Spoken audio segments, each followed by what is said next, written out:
Сайн байцгаана уу? Оюунлаг оюутан та бүхэнд цахим Юмоны картны дахин олох зааварчилгааг анагаахын шинжилгээ ухааны үндэсний их сургуулийн оюутны албанаас дараах зөвлөмжийг хүргэж байна.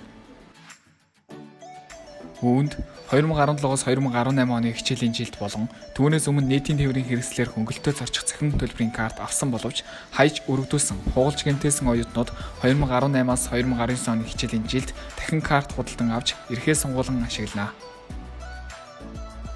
Нийтийн тээврийн цахим төлбөрийн картад дахин олголт хийхэд дараах материалыг бүрдүүлсэн байх шаардлагатай.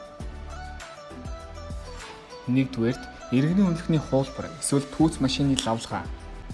2-р одоо буюу төр оршин суугаа хаягийн тодорхойлтыг хороо эсвэл түүц машинаас авах. Та дотор байранд амьдардаг бол дотор байрны үнэмлэх хэрвээ байхгүй бол оюутны албанаас тодорхойлолт авах. 3-р та картны үндсэн үн болох 3600 төгрөг, сонголтны 1000 төгрөг болох нийт 4600 төгрөгийг төрийн банкны дансанд тушааж төлбөрийн баримт авах. Төлбөрийн баримтны гүйлгээний утган дээр овог, нэр, регистрийн дугаарыг тодорхой бичнэ үү.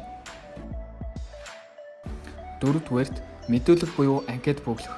Та мэдүүлэг буюу анкетаа цахим хэлбэрээр татан бөглөж болох ба анагаахын шинжилгээ ухааны үндэсний их сургуулийн эко цогцлборт байрлах каноны хэсгээс авах боломжтой.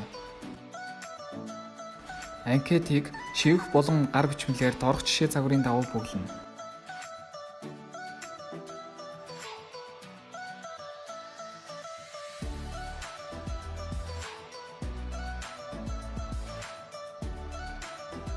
Хэрв та цахим төлбөрийн картаа хайсан, гээсэн тохиолдолд Dragon төв болон Дүнжин гар худалдааны төвд байрлах нийслэлийн үйлчилгээний нэгдсэн төвд өөрийн иргэний үнэлэх, картын төлбөр болох 3600 төгрөгтэй очин Юмоны цахим төлбөрийн картаа дахин захиалах боломжтой.